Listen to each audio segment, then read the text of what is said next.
DKT.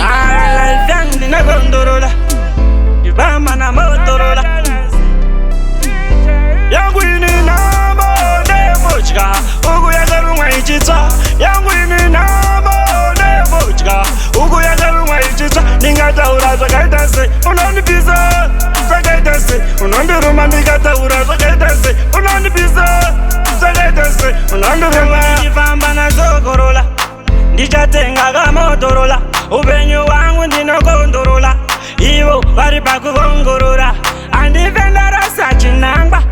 ndoda kuita sachiyangwa sekuru kudwa vangakangwa vanoda kundipisa semudzanga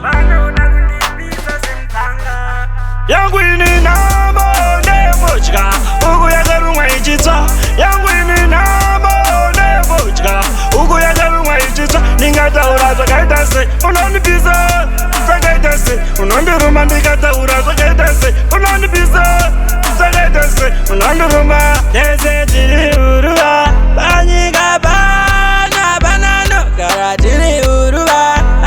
takamirira nguva vakakuzoita semudzanga dzima vakakukweva semudzanga dzima vakakukweva semudzanga dzima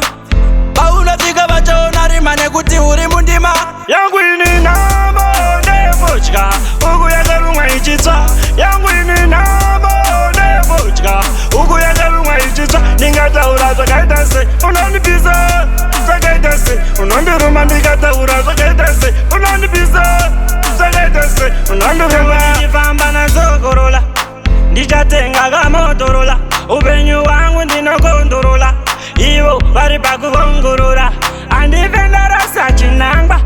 ndoda kuita sachiyangwa sekuru kudwa vangakangwa vanoda kundipisa semudzanga